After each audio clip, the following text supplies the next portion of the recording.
Let's make it happen. Let's make beautiful music tonight, Michael. All right. And we're going live. Thanks again. Welcome. Woo! Welcome to City Post Game Live. And Vivo. Mike Andrew here with Sam Dunn. We're getting Trey Fillmore up here in just a minute.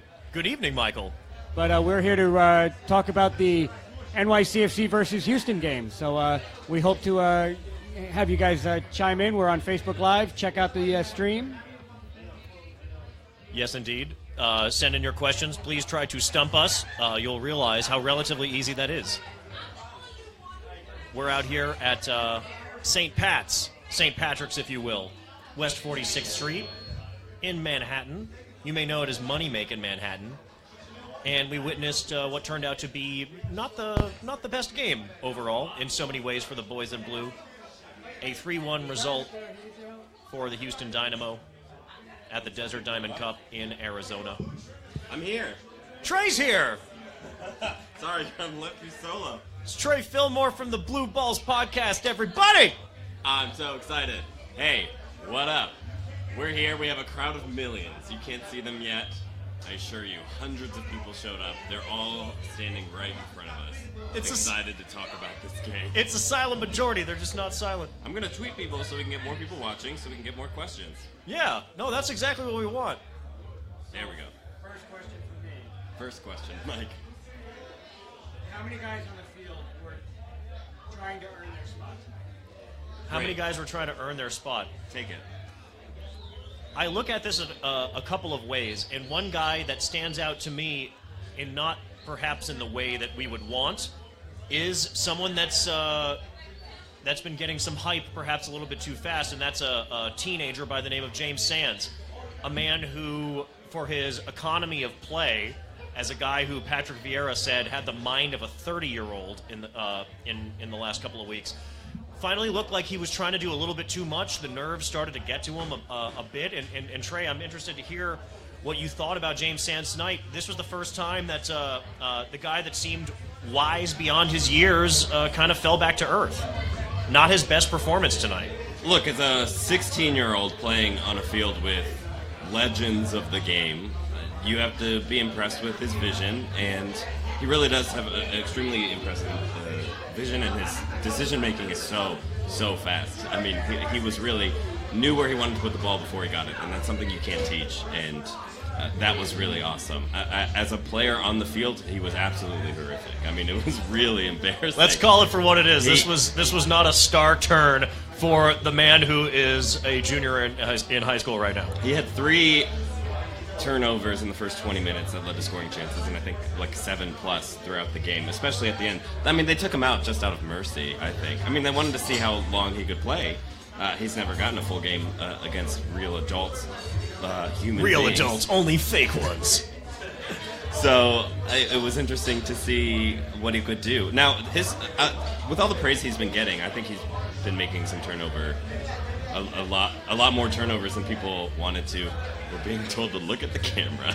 Thank God Mike is here, and we'll thank him later just for everything else. But he's the beat conductor. I thought one thing that was overlooked with Sands throughout the first matches that he played was that he was making his large share of turnovers, and that it was being overlooked because of the impressive things that he was doing. But this is a real problem, and it's happening because he's nervous and he's just not used to the style of play, and that's fine. Giving him a starting spot is not going to happen. He's not ready for a starting 18, obviously. No, he's got AP exams to study for. Let's be honest. Let's get real. Let's get to the heart of the issue. He's going to ask someone to homecoming. Tell me how you felt about what I imagine with Matarrita coming back, how you feel about R.J. Allen and Shannon Gomez, and how you think this game played into that position battle. Especially early on, there were some serious misfires from R.J. Allen. We saw the kind of touch. We saw a kind of touch that was not ideal. We saw some spoiled chances, a ball into him in the danger area just in the first 15 to 20 minutes of the game. That could have been a really excellent chance, a shot on target, and perhaps more. for New York City that came to nothing. This was not R.J. Allen's best performance either, and I have a hot take for you, Trey, and I want to know what you think about this. Hot take. I got a hot take. That's TAEK.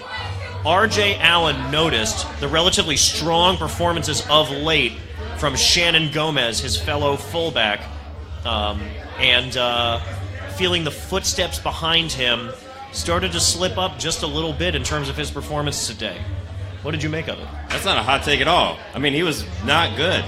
It was, and you could tell really from his touch. I mean, I gave him the affectionate nickname of Sugarfoot because his right foot is so Sugarfoot, beautiful. Oh, Sugarfoot. It's such he has such a great touch on passes, on longer passes, on crosses, on diagonal passing across the final third, and I thought it was really. You saw his first 3 longer passes; they were just not like him, and the missed opportunity in the box, I think that really got in his head. That happened early on in the first half, and he just did not have a good performance. I think that's one of the main positions to watch because Shannon Brown really just shows that his physical talents can make up for any discrepancies that he might have. And it makes you feel good about the fact that this team has depth. We also know that RJ, under Patrick Vieira, has played relatively frequently on the left as well. When substitutions happened towards the hour mark in the second half, RJ did switch over to the left. But a little bit disconcerting to see a little bit less sure-footedness or sugar-footedness, if you will, from RJ in the early going. A bit uncharacteristic from him because he turned out to be a gamer over the course of last year. But hey, the biggest topic looming over everything today, this was an 11-on-10 game most of the way, and that's not even considering the fact that Patrick Vieira had to leave the bench after arguing about calls or no calls based on some significant contact that he perceived from Houston's aggressive defense. David Villa scores a goal and gets sent off for hitting A.J. De La Garza in the face as they awaited a set piece. What the hell happened, Trey? What did you see? Okay. We were the first victims of, I think, of the video. The wrath of the notorious what's VAR. VAR. Please. I think we were the first major victims because it was given as a yellow card, which in real time almost felt egregious given the level of embellishment that AJ De La Garza gave that foul. But then going back to the video, you do see, in fact, David Villa making contact to the face. He did hit him in the face. That was like a Draymond Green moment. It was except he didn't hit him in the groin area. But that's a red card in FIFA rules, and I think the ref just didn't want to lose his job because they played it in slow-mo. They said, hey, you should see this. And he saw it, and he had to give that call. I mean, it's unfortunate, but at least we're getting accurate calls from video. It's the loosest red card that you can imagine in a game like this. It's a shame that we're seeing this in the preseason when guys are still trying to get fit. It's one thing if this is the regular season, and yeah, the letter of the law is what it is. Just a damn shame all around, especially since this guy had just scored a really, really nice goal off of a tremendous breakaway for NYCFC not so long before that. True. I don't want to get too far away from it. I mean, it's making our job right now extremely difficult because it's hard to analyze a game where over half of it's only 10 men, and that's a completely different game. It's almost a different sport. Yeah, it's like what are we to scientifically draw from this, considering that the whole thing was fractured and compromised. It feels like now almost immediately. And that's unfortunate. There's still so much to talk about, even though, it was half a 10 game. Of course. Maxi Morales started the game! We got the guy. We got that dude. We thought it was going to be Alexander Ring, possibly even Rodney Marcellus Wallace starting the game. But we saw Maxi Morales starting on the right side of a midfield three, 2 designated players, and a high school junior in the midfield to start the game for Patrick Vieira's team. One thing I noticed about Morales, Trey, is he, for the first time since Ned Grabavoy wore the famous Etihad shirt, I haven't seen a man on the ground that much. We're talking about a small guy here, Maxi Morales. He's not afraid to take guys on, but in a league that's got the level of physicality and athleticism that MLS has, may be a bit of a learning curve for a guy like Maxi because he was hitting the deck with some frequency. You like the aggressiveness, but perhaps he's got to figure out ways to get by with that agility and that guile of his, because taking guys on, and of course his first appearance for the team here in preseason, but he was hitting the ground a lot. That's something that stood out to me. Well, I'm just glad he got 45 minutes in. This is a guy who we didn't even know was starting or was even in Phoenix or had his visa, and he got in the game, and he got in minutes, and it looked great. To that note, this is a man who played at Atalanta in Italy for many years, so I don't know if he's not used to it. I think he's going to have to get back to it because he did play in Mexico, and he's had some time off from the game. That being said, you saw that combination play work, especially on that counterattack on our first goal. You saw what happens when we have more than one or two players that have the ability to spring players like David Villa open and to play players great in open space like Jack Harrison to allow them those opportunities. More than that, you saw that notorious link-up that was supposed to happen all the time between our defense and our offense. That just never happened. You have Pirlo who can make decisive passing, but he's not the kind of playmaker that Maxi Morales is. And we just saw little hints of it. I think as he gets in more shape, it's exciting to get him built in already. Absolutely, and just when he picked up that ball basically at midfield to make that immediate decision to lay it up without thinking too much, without taking touches, to lay it up immediately for Jack Harrison. He knows the kid's champing at the bit and has pace. Let Jack do the work. He was able to see that happening as it unfolded. And, of course, Jack already has a rapport with David Villa, leads to New York City's only goal in the game. To see a level of engagement and just a lack of tentativeness and instead decisiveness from Maxi, just that little glimpse, it's got to say a lot to NYCFC fans, the kind of thing that they can hope for going forward. That guy that can make that key pass, whereas Frank Lampard, previously occupying that DP spot, the kind of guy that would make that very keen diagonal run to pick up the ball, Maxi's the guy who's making that prudent pass to find someone else on the end of it, and it's just another thing for the fans to be excited about on an evening where the performance from the boys in blue was a bit uneven. Hey, Sam. Hey, do we happen to have any interactions on Facebook? I think we might have some questions. Do we? I think we might have some questions. It's all you. I can't read from you. Let's see. Michael Vasquez. We love Michael. He says, what does he say? He's good when it's 11 versus 11 with a defense he can communicate with. Definitely harder with a man down, and Chano and Briand having that kind of game. Also, Ben Sweat. We didn't talk about Ben Sweat yet, who started at left back. Yeah, I mean... is he going to get a contract? No. Do you think so? No, I mean, they signed Rodney Wallace, who plays on the left, and he's more of an attacking type player, although he is good at intercepting the ball. Ben Sweat ain't getting picked up, is he? I don't think so. But it was nice to see him. They gave him an opportunity. I mean, he got hurt, I believe, in that this was his chance. And I think I think it's not you, it's me situation with Ben Sweat. Yeah. And I think when Michael Vasquez says he's good when it's 11 versus 11 with a defense he can communicate with him, he's talking about James Sands. James Sands not quite ready for prime time. That's just where we're at right now. And to expect the world of a 16-year-old, like, what were you doing when you were 16, Trey? Wait, don't answer that. You know what? I was on the debate team when I was 16, and I didn't even have the captain's armband. That's where I was at. You got to give it up to the guy. Just the fact that he's even in this remote conversation for competition for the first team on a team that's been very aggressive with its offseason signings, that's brought in another DP, that's brought in an MLS Cup champion, not to mention guys like Alexander Cayens, guys like Miguel Camargo, and of course Yangel Herrera from Manchester City. Just the fact that Sands is even in this extended family already speaks volumes. He doesn't need to be the finished product right now, and the fact that he came back to earth today, I think that's got to be a good thing. You don't want this guy to get too high in his high moments or too low in his low moments, and it's one of those teachable times for him, I would say. It's well said. I like that. Are there any other moments that kind of stuck out to you, just on first thought, from that odd preseason match that we had? I took a couple of notes, and I wanted to make sure that I didn't. Look at you, Mr. Debate Team, taking notes during the game. So as to your first contention, I will say Jack Harrison stood out to me, and we already knew that this kid could play. He had a fantastic rookie year. You're talking about being ranked number 2, in MLS's annual 24 under 24 rankings, one of only 2 teenagers to be on that entire ranking last year, ranked only behind Jordan Morris, who will be the savior of mankind, I'm told. That's not a hot take right there. Jordan Morris, and he's just cute as a button, And that may I chin. add. Oh, he's just got that winning smile, it's way better than mine. I gotta say about Harrison, it's easy to forget because of how sharp and how successful he was last year that he missed the entire spring into the beginning of the summer with that hip injury that he had.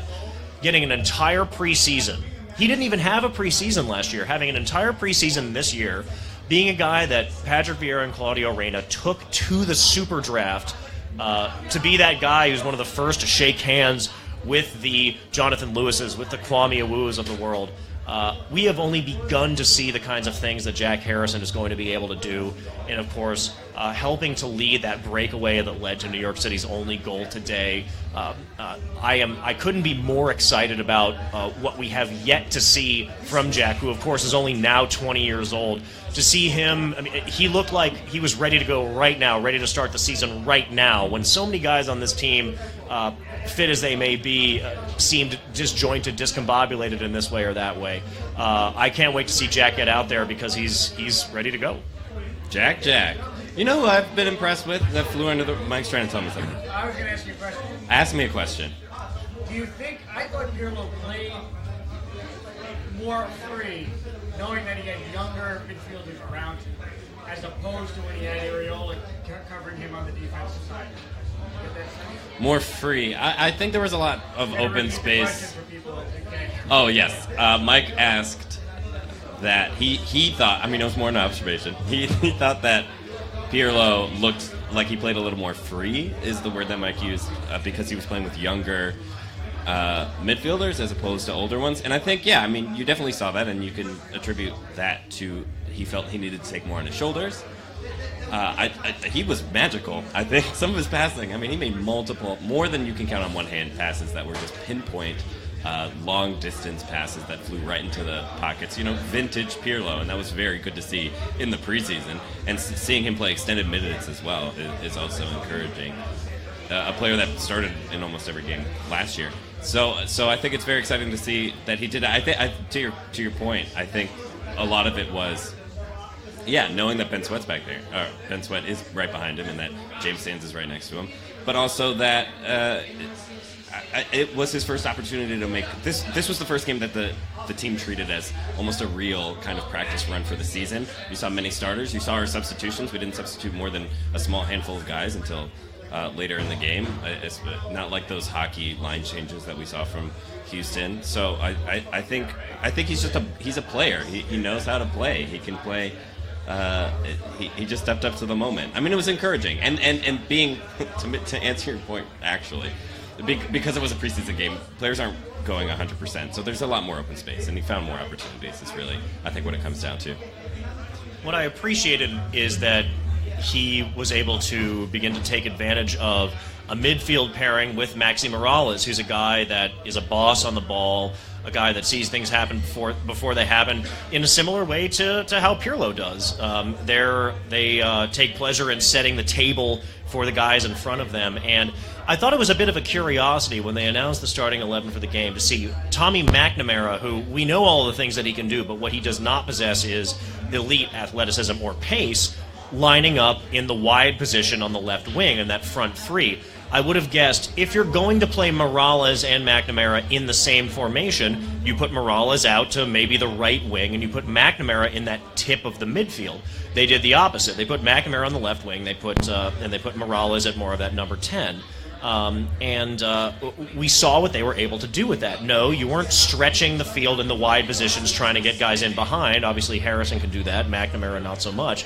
But putting Morales in front of Pirlo freed up Pirlo to do the things that exactly what you described. And that's going to be something interesting to watch over the course of the year. And also, perhaps when Kyrie Shelton makes his way into the starting 11 occasionally this year, we'll see the same thing where Morales ends up in the midfield as opposed to one of those wide positions. And one of the things I'm most excited to see is that continued development of the rapport between those two DPs, Pirlo and Morales, who are just beginning to get a taste of one another, but obviously they see the quality that each one has. Yeah, they've played together against each other a few times. Yeah, out there in Serie A. Game recognized game. Game recognized game. That's right. And I think it was great to see the level of chemistry that he already had with Villa. I mean, you get these older players, and we heard the same talking points when Pirlo came in, and Lampard, that they don't really need that much practice or discussion when it comes to building chemistry and things like that. And I think we saw a lot of that. It is interesting that we did see Tommy out there. I think that's going to be a heavily contested spot too, because we haven't seen Camargo yet play. That's a good point. And I think he's a player that can really tuck in and play really well with a Maxi Morales type.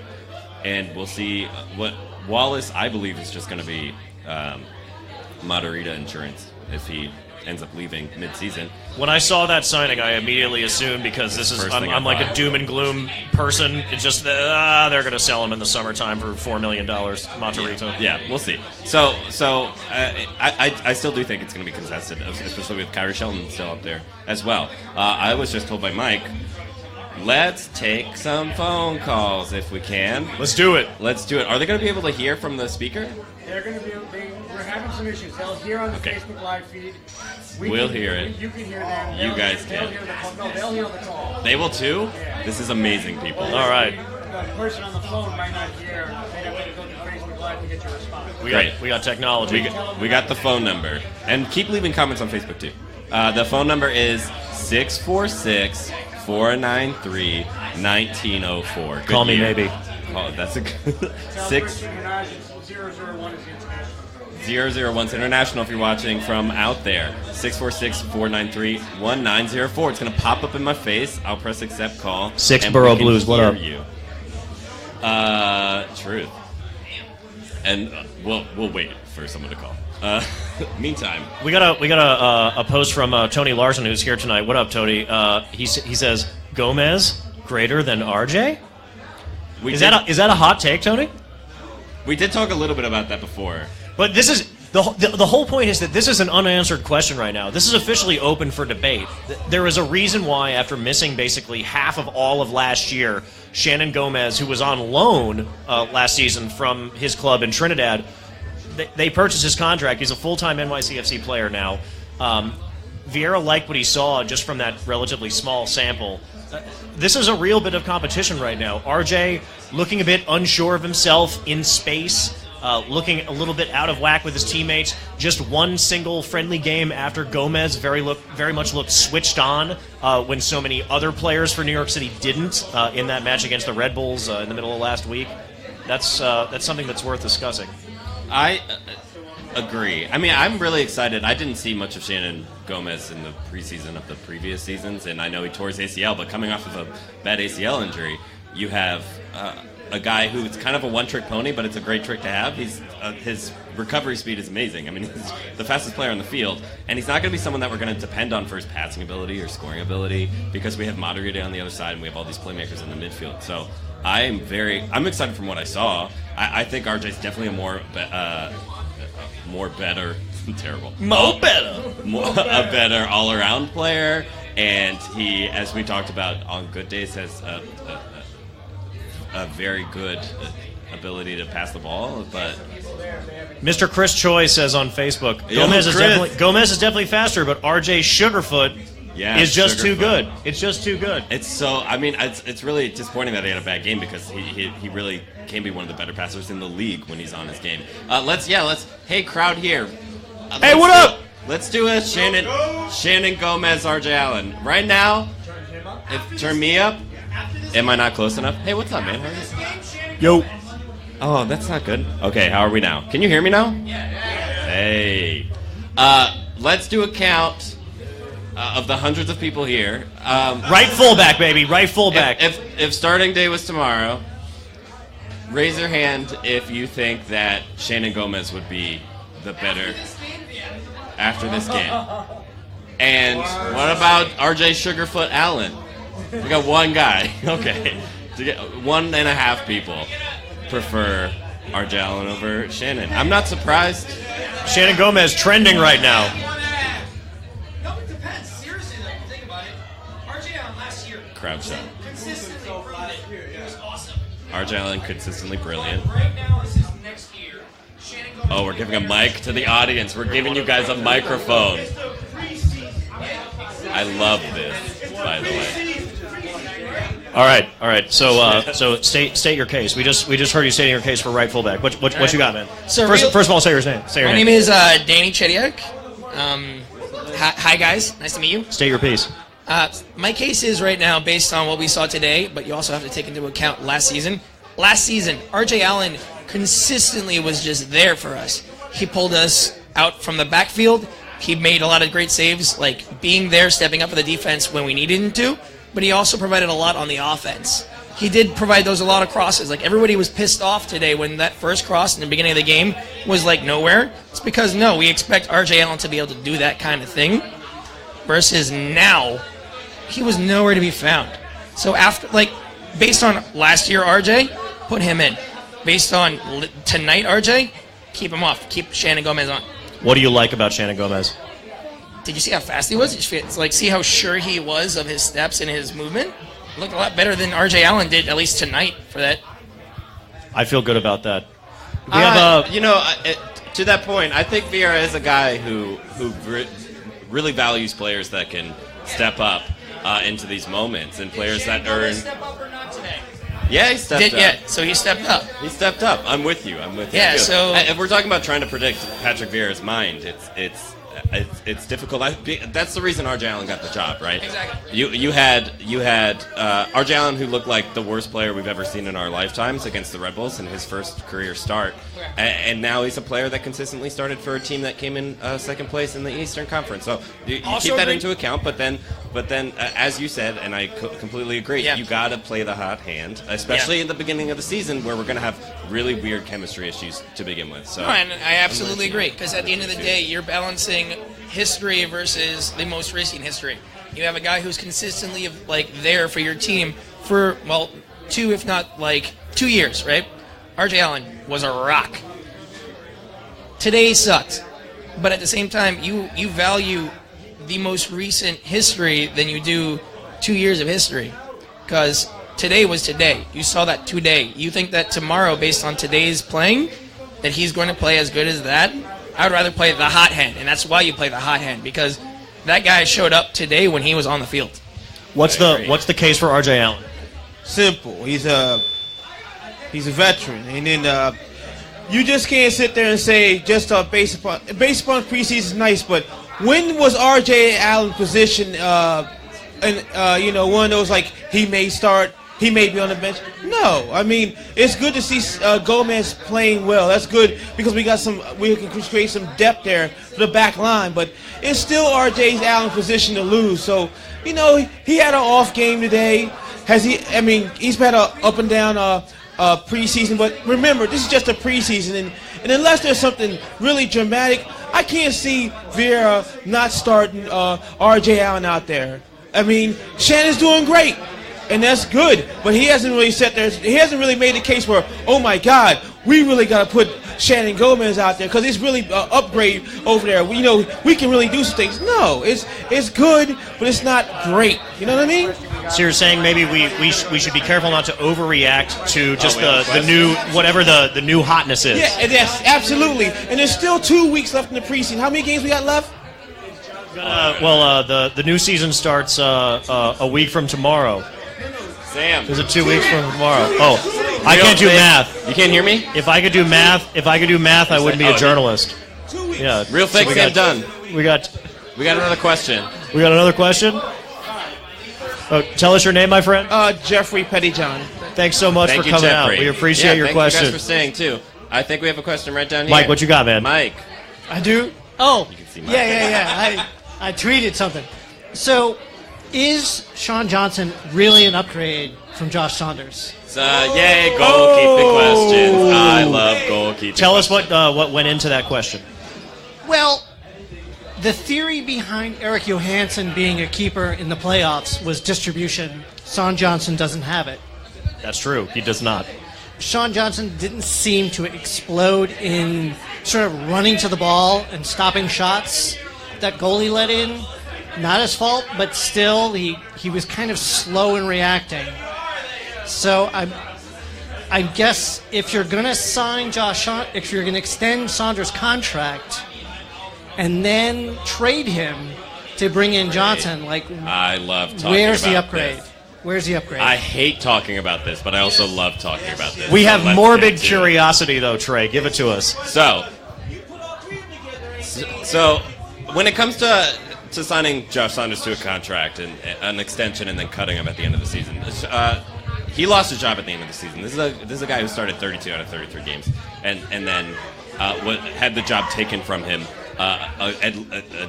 according to recent performance and obviously what was happening in practice that we weren't seeing, to let someone who had never played a professional, meaningful minute of goalkeeping in his lifetime start in between the sticks for us. For that to happen, Josh Saunders, if you were in his place, you have to imagine a goalkeeper who has not played 1 minute of professional time, he's done. Mentally, he's gone.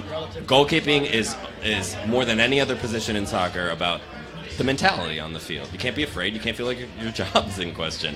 At the same time, you have to be a leader, and you feel like you lost the locker room when you lose your starting spot. He was gone. He's done. So that's gone. And so that's why it's still a valid question, because you have to say, are we better than we were last year? I think seeing what Sean Johnson has done in the past, he's a very naturally talented goalkeeper.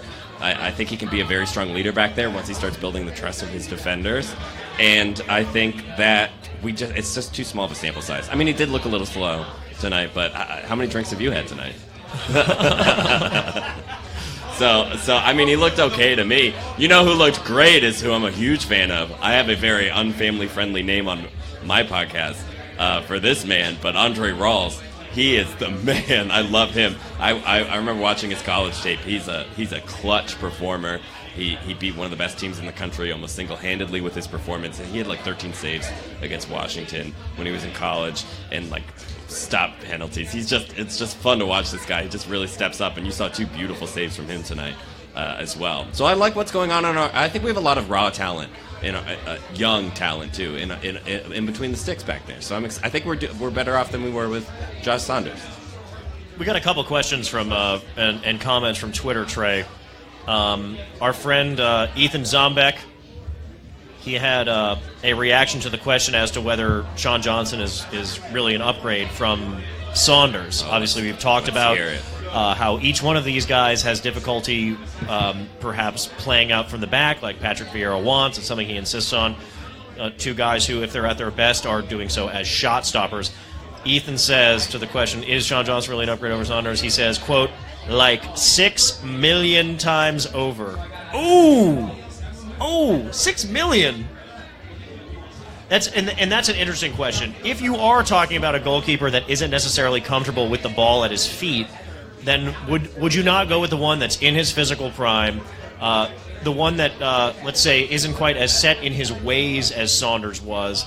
I mean, Saunders was a big guy, a tall guy, a long guy, but just a pure shot stopper. Didn't have the athleticism that he used to have, and with the ball at his feet was particularly skittish, shall we say. Just shoehorned into Patrick Vieira's scheme. We saw more and more over the course of last year. Mike's putting his phone. I think we have another Twitter We have question. another one? We have another Twitter question. I'm touching wires. This one. This is from Nothing to a Dope Boy. Love it. 1. Oh, it's just the number 1. It's not a list. 1. Given today's situation, are we? I'm roasting people sending us questions. It's not what I mean.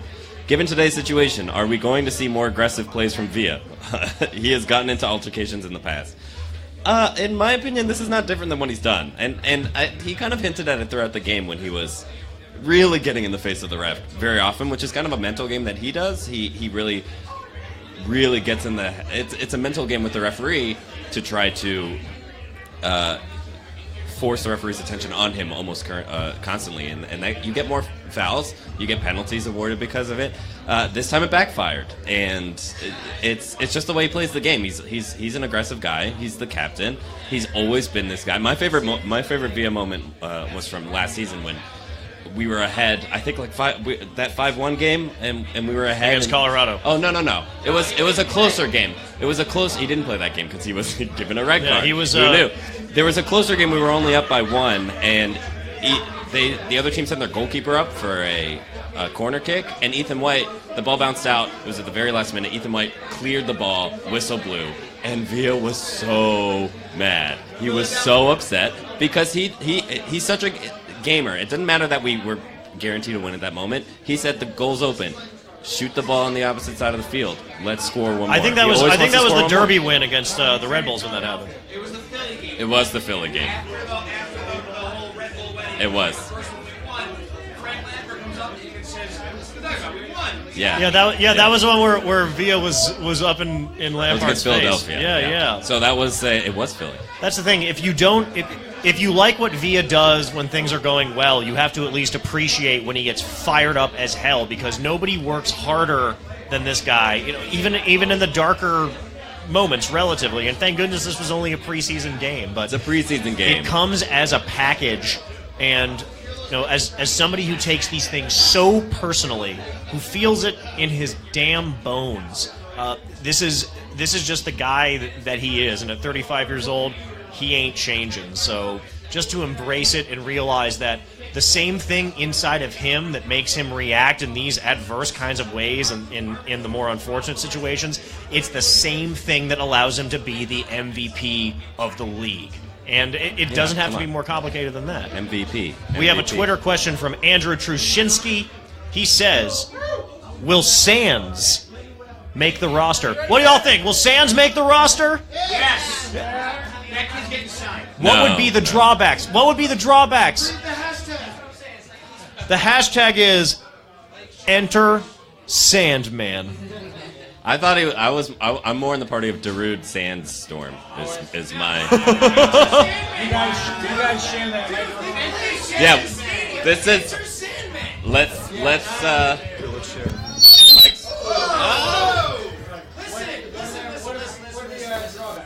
What are the drawbacks? The drawbacks of signing Sands means he can't take all of his AP exams on time this year. I thought that Sands put in a really good game. Introduce yourself. I'm Steve. Good to see you guys. Steve. Hi. So I thought that Sands was good. I didn't see that many drawbacks from him. I saw a 16-year-old kid who kept his composure. He's playing. I know it's a preseason game and we can't take too much from any of this, but he showed a lot of composure. He's out there playing with some of the best players potentially of all time, and he held his own and showed a lot of skill and again a lot of composure. I think for a kid, it's not going to count against the cap if they sign him too. It's a homegrown player. That's very true. I think he's shown that he can play at this level, and especially if there's no drawbacks from any of the cap hit or the roster spots. Why wouldn't you sign this kid? He's shown he can handle it. Great point about the homegrown player. He would be our homegrown player, our first one, and he's a U20 international, a U17 international player for the U.S. men's team. He's 16 years old. At the same time, he's not going to get any playing time. He's not going to get any playing time during the regular season. Do you want him to keep honing these, other little kids and growing his skill set and now seeing what he can do against older players? Now they can rework his, training methods and give him things to focus on in the academy. And it opens up the roster spot for a lot of the other players that we get short term that we can get to help to win the cup, which is what we need. So would you say that in a year, 2 years that just hold off on signing him? But he's coming on at some point within the next 2 years. Yeah, it's just like his mentality's not there. He gave up way too many turnovers, not only in this game but the previous games too. And it's one of those things. A guy that's so young, that's still in his junior year in high school, how much are we willing to completely turn this kid's life upside down to potentially just loan him out to San Antonio or to have him sit on the bench here? How much is that really helping his development? And it's an amazing badge of honor if he were to make the team and to get a professional contract to be our first homegrown player. Let's not understate how amazing that on its face would really be for him and for this team. But if he's suddenly going from playing regularly where he is at to sitting on the bench for us and not getting meaningful minutes, that only doesn't help his development, it hurts it. So even if we are just 1 or 2 years away from that grand debut, I still think it's worth waiting just because we see the class that he has already. Maybe there's just a little bit more incubation there. We just got to wait a little while longer. I mean, would you rather have him out there playing the ball or John Sturzer right now? Another guy who's not going to play key minutes for the team, but is at least more proven in MLS. It's not a question with an easy answer, but I think we have to stall the hype train just a little bit, perhaps just for the kids' sake. Everyone agrees with me. Always. Take that away from this. Yes. Let's go to Andrew, the guy who asked the question. Let's get his point of view. I think you got to. Hey, I am Andrew. I put it out there. What's up, Andrew? Hey, how's it going? So I posted it out there because there's strong arguments either way. You got Vieira, who's talking. One of his big talking points in the offseason right now is how much he is high on this kid. So it's a good question to pose. But I agree on the fact that there is a lot of incubation that can happen. But if someone's ready, they're ready. So if you got someone who is an international coach, who has had that experience, who has previous experience in other academy systems, and he sees that there's a viable option here with Sands, because I like the argument about maybe having Sturzer play that role, but right now we don't have Ring at the moment, and we'll see how that plays out. I know he's on the roster, he's signed, but you only have really two other options other than this kid at the moment, in my opinion. Thoughts on that? I want to talk about. Do we have any questions going on? Because I want to indulge myself. Well, let's in a family-friendly way. Let's pick this one up, and then we can go back to the social medias. Sure. I just want to talk quickly about. We have Yangel Herrera coming on board. From what I've seen and heard, is a player to be excited about. Is a baby Vieira. I think it's. He doesn't play that much like Vieira. A little bit. He's not that kind of player. Someone could compare him to Roy Keane, which I think is very funny because that's the one player that Patrick Vieira got in fistfights with on the field. But a player who's just got stamina for days, can run for days. He's athletic. Is a natural playmaker, you saw the natural talent in that in his tape because he's not a natural kicker of the ball. His form is not. He's got that Ronaldinho stick your butt out kind of thing, but the ball comes off his feet beautifully. He's a threat outside the box, but can also has the closing speed to sweep up in front of our back line. So I think Yangel Herrera is a player to be excited about. He's someone that we still don't have too much of a rap sheet on, but he's a guy that is tough. He is fearless. He likes to take long shots, and I don't think there's a better kind of mentor than Patrick Vieira for this kind of guy in terms of trying to work on his positioning. 15 minutes? All right. I could do this all day. If you have a question about James Sands, we're not taking it because I'm tired of talking about this kid. I don't have a question. I have a statement. You have a statement? Is it about James Sands? No. All right. Well, all right.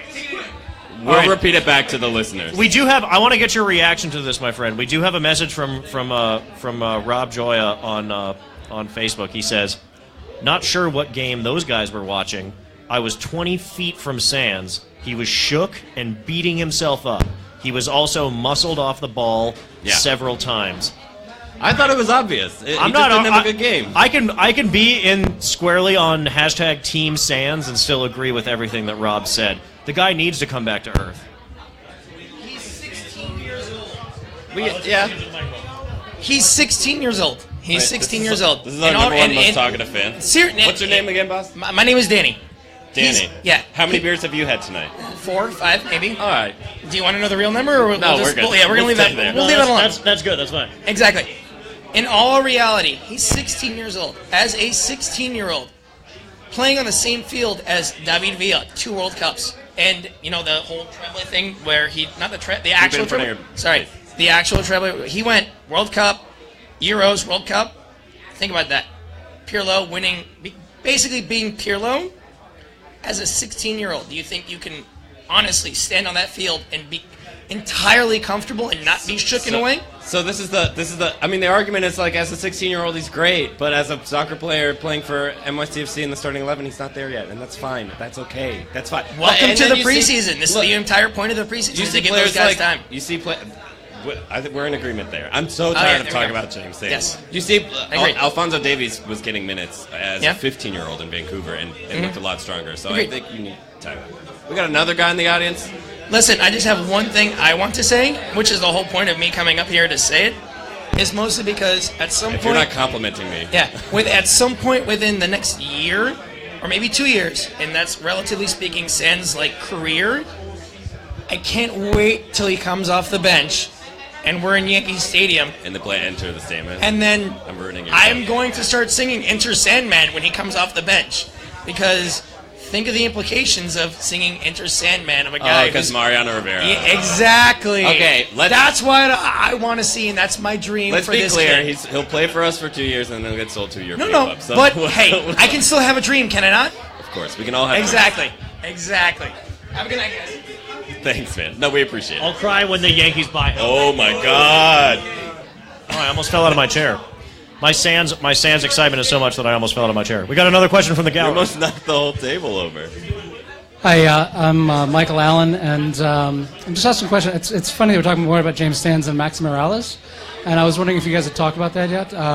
I thought he came. I didn't expect to see him to play tonight. I thought he came on and did some really good interchanges with Villa, and was really excited about that first goal.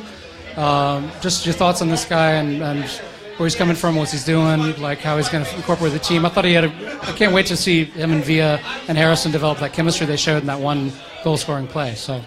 Well, Sammy, you can take this because I think I already talked about you're getting your own mic so you don't knock off the table. Are you sure that people don't want that? I covered this at the very beginning of as why we're talking, but if you want to just talk a little bit more about what Maxi can bring to us, feel free. Well, this is something that deserves some discussion because and as we said earlier on, it was interesting to see him line up kind of at the tip of that midfield as opposed to out wide because we know how much Vieira likes to stretch defenses with fast wingers. He put McNamara out in the left wing, a guy who athletically is limited but technically has, we know the things that he can do.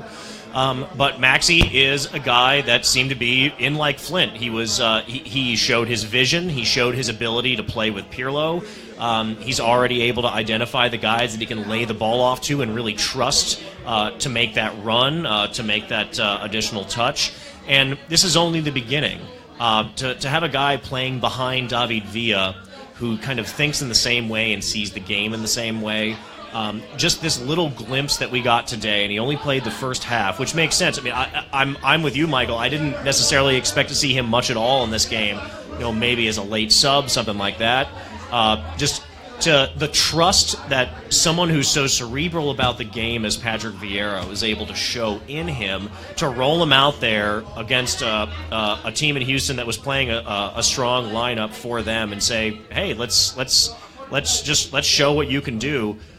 The fearlessness, the confidence involved in that speaks volumes. And the biggest thing for me, it's only the beginning. So we really should be expecting the world from Maxi because he's a guy that is up to the task. Great. Yes, I was listening. Great. So we only have 8 minutes left. And we want to leave like 3 minutes to plug stuff and talk about what we're doing. So, what are we doing? But we do have another question from Michael Vasquez. What up, Mike?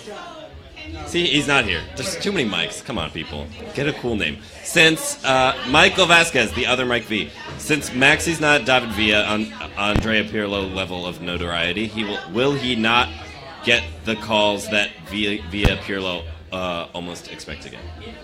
Always or almost? I don't know. Ooh, that's like an NBA question. I don't know. I don't know if it's that. He played in Mexico, and that's crazy refereeing. I mean, that's like dives, but no dives, and huge physicality. Yeah, golazos and red cards all the time in Liga MX. So I'm curious to think. I think what you saw is that he realizes that he plays his size. He doesn't try to play bigger than he is, but he doesn't accidentally play as small as he is either. I think that's a big. The wild card is that answer. Maxi, and we saw it basically immediately in this game. Maxi's going to be on the ground a lot. He's not a big guy, and MLS is a really physical league, to make up for what it lacks relatively in technical skill, top to bottom. The guy is actually smaller than Giovinco, which I didn't think was humanly possible. It must be advances in genetic engineering. But The guy's going to be on the ground a lot, even more than Ned Grabavoy was in 2015. Which, rest in peace. I mean, that is just like, oh my God.